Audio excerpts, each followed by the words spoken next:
Diri yang zahir itu adalah diri yang wujud. Diri yang zahir itu adalah diri yang jelas. Diri yang zahir itu adalah diri yang nyata pada segala bentuk dan rupa.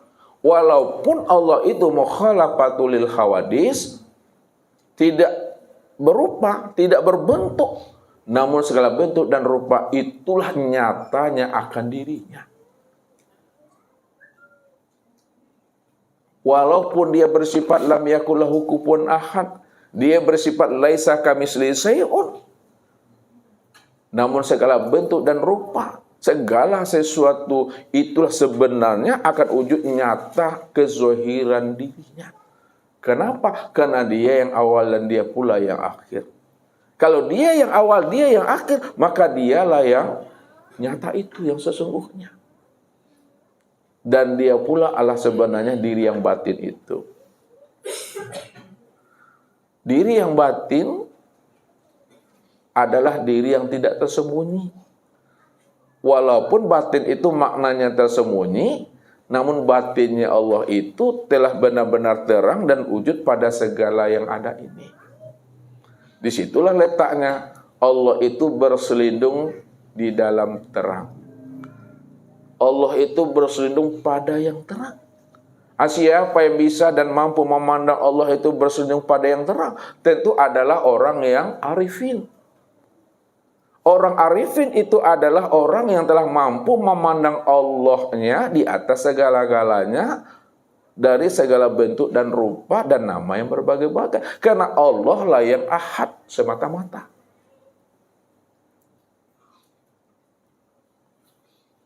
Maka siapa yang tidak mampu memandang akan wujud nyata dan kezahirannya Allah pada segala bentuk dan rupa, maka pandangannya itu dikatakan pandangan yang berdosa. Ini yang dijelaskan oleh baginda Rasul. Man nazara ila syai'in ma lam yarallaha fihi fahuwa batil.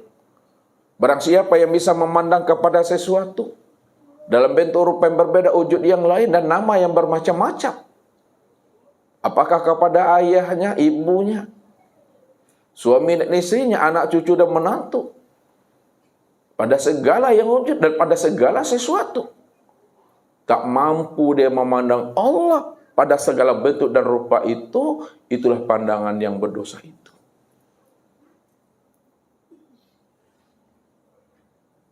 Ini yang dikatakan wujuduka zanbun. Adanya pengakuan dirimu yang merasa dirimu itu yang melihat. Adanya dirimu yang merasa dirimu itu yang mendengar. Adanya dirimu yang merasa dirimu yang berkata, mengetahui, berkuasa, berkehendak dan hidup, itu tiada lain adalah dosa. Maka keakuan diri itulah sebenarnya hijab yang terhalangnya rohani kita untuk memandang akan Allah yang sudah nyata dan telah wujud pada segala sesuatu ini. Selagi diri kita ini masih terlihat pada diri kita, selagi keakuan kita itu masih menempel melekat pada diri kita, selagi diri kita ini masih terpandang pada diri kita, maka selama hidup kita pun kita tidak akan pernah mampu memandang Allah, sedangkan Allah itu telah wujud dan nyata seterang-terangnya pada diri Bapak Ibu itu. Maka bagaimana Bapak Ibu supaya kita bisa memandang Allah itu setiap harinya, kita bisa memandang Allah itu setiap saatnya sepanjang hidup kita? Maka keluarlah kita daripada keakuan diri kita. Ustaz selalu katakan apa? Lena mua Bapak Ibu berhenti jadi orang. Kalau lena mua berhenti jadi orang, alai bisa memandang dan menatap Allah itu. Tapi nak namua berhenti jadi orang, akunya kita juga baru. Selama itu kita tidak akan pernah mampu kita memandang dan mengenal akan Allah itu. Bukankah Allah katakan kepada kita, bila engkau adalah engkau, maka engkau tak kenal aku. Bila engkau bukanlah engkau, barulah engkau bisa mengenal aku. Maknanya, bila engkau masih memandang dan merasa engkau masih memiliki kesadaran engkau yang merasa ada, maka selama itulah engkau tak bisa mengenal dan memandang aku yang sebenar-benar ada itu. Tapi apabila engkau tidaklah engkau lagi, maka ketika itu engkau bisa mengenal yang sebenar ada itu adalah aku, kata Allah. Kalau Allah menjelaskan dirinya yang sebenar wujud, yang sebenar ada secara mutlak, ada secara hakiki, karena dialah yang lebih dahulu ada sebelum adanya yang ada, maka dialah yang sebenar-benar hidup itu. Dialah yang sebenar-benar hayat tuh. Kalau dia yang sebenar-benar hayat, maka dia pula lah yang sebenar-benarnya yang melihat. Dialah yang sebenar-benarnya mendengar, dialah yang sebenar-benarnya berkata. Dialah yang sebenar-benarnya mengetahui, berkuasa, berkehendak, itu yang sebenarnya.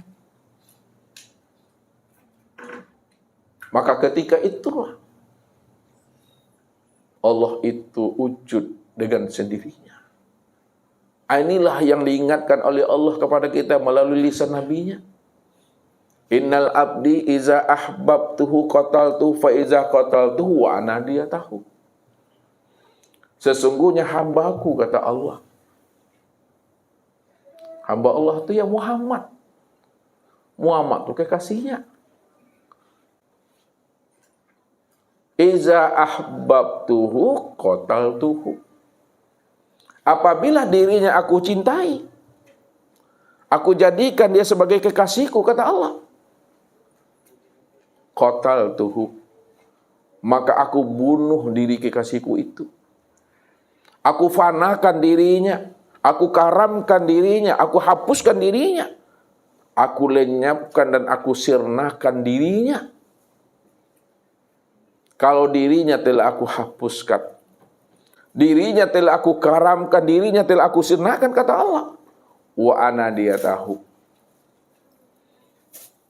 Maka dirikulah sebagai ganti daripada dirinya. Kalau diri aku sebagai ganti daripada dirinya, karena dirinya telah aku bunuh dan telah aku matikan, kata Allah. Maka akulah yang menjadi penglihatannya. Akulah yang menjadi pendengarannya. Akulah yang menjadi lisannya. Aku yang menjadi tangan dan kakinya pada saat dia itu memandang, mendengar, berkata, meraih dan melangkah, kata Allah. Disitulah letaknya kesadaran Tuhan itu sudah benar-benar aktif dan terinstal di dalam diri seorang arifin itu. Sehingga yang terlihat adalah Allah segala-galanya. Dan segala-galanya itulah nyatanya Allah.